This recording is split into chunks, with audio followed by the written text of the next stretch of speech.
Всем привет! Это Киноалания. Настало время вновь поговорить о том, что интересного нас ждет в кино.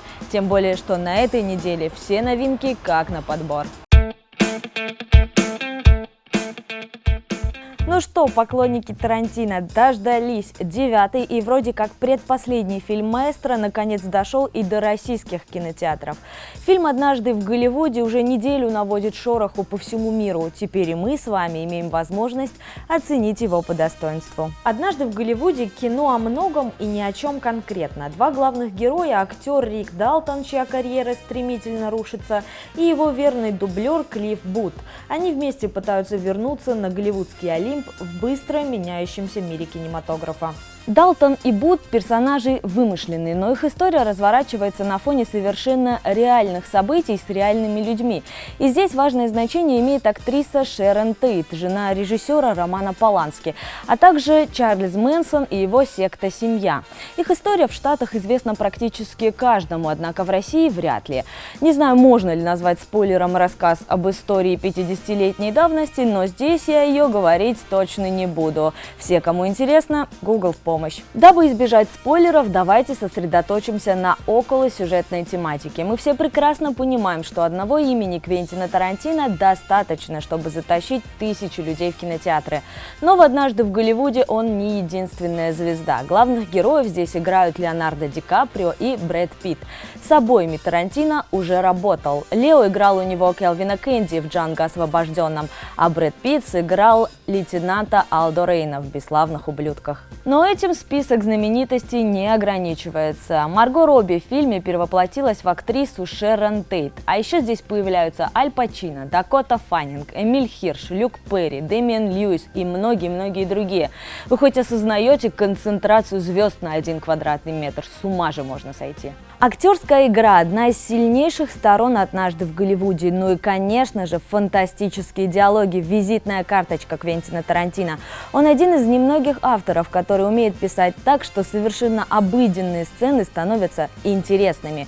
А еще невероятная работа художников-постановщиков, гримеров, костюмеров и декораторов, которые полностью восстановили атмосферу 1969 года. Вы просто вдумайтесь, Тарантино на несколько дней перекрыл главную улицу города, Голливудский бульвар, и полностью его перестроил, вернув на 50 лет назад. «Однажды в Голливуде» фильм долгий, его хронометраж 160 минут, но все это время вам придется сохранять максимальную концентрацию, потому что все события, даже те, которые кажутся неважными, ведут нас к убийственному финалу, поэтому просто будьте готовы и не уходите сразу, вы не поверите, но Тарантино оставил нам сцену после титров. На этой неделе выходит не только «Однажды в Голливуде», и мы расскажем вам и об остальных премьерах тоже. На больших экранах стартует детская версия Лары Крофт «Дора и затерянный город». Главную героиню фильма большинство из нас знает с детства, просто в русской озвучке ее звали Дашей Следопытом. В фильме она заметно подросла. История начинается, когда родители Доры отправляются в захватывающие приключения, а сама девочка, которая всю жизнь провела в джунглях, оказывается в обычной городской школе. Правда, совсем скоро Дора и ее друзья все же окажутся в джунглях, чтобы найти пропавших родителей и затерянный город древней цивилизации. А еще в кино выходит ужастик «Страшные истории для рассказа в темноте». История развернется в обычном городке, где подростки находят зловещую книгу. В ней жуткие истории о чудовищных смертях, которые начинают сбываться. Главное в титрах фильма – это имя Гильермо Дель Торо, который хоть и не снял, но спродюсировал ленту. Но еще стартовал документальный фильм BTS Bring the Soul, который ждала добрая половина девочек-подростков мира. Фильм посвящен корейской группе BTS. Участники бойсбенда делятся своими личными историями и впечатлениями от новых городов и выступлений перед тысячами фанатов по всему миру. Интервью записывали в Париже на следующий день после финального концерта тура. В кино продолжают показывать и фильмы прошлых недель, которые вы могли пропустить. Например, «Хопс и Шоу» все еще идет.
Итак, сегодня в рубрике Must See у нас фильм, за который Брэд Питт мог и даже должен был получать свой актерский Оскар. Спортивная драма «Манибол», которую русские локализаторы необъяснимо перевели как «Человек, который изменил все». Главный герой – менеджер бейсбольной команды из Окленда Билли Бин, и у него проблемы. Его подопечные проиграли в плей-офф, а трое важнейших игроков собираются уйти. Бину нужно представить новую стратегию игры, имея при этом минимум финансов. На помощь ему приходит студент-экономист, который предлагает набрать команду, исходя не из физических данных атлетов, а следуя математическим выкладкам. Сработает ли этот безумный план?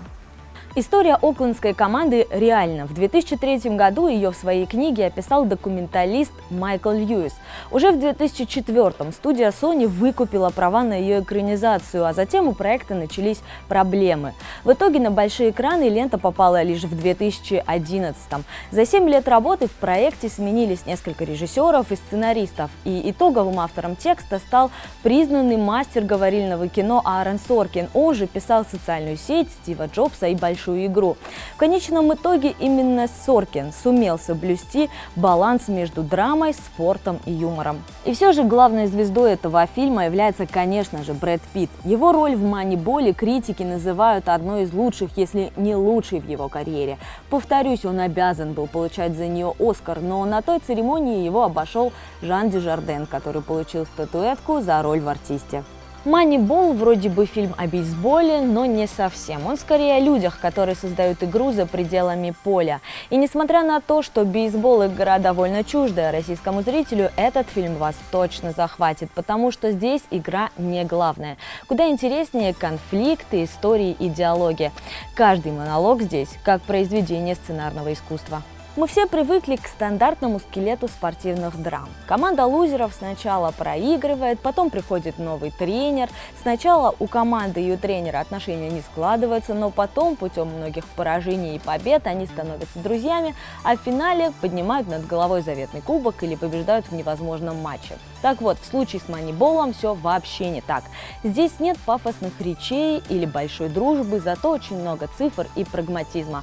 Это новый взгляд на спорт. И если вам нравятся фильмы о решительных людях, о непростых ситуациях, то «Манибол» вам точно понравится.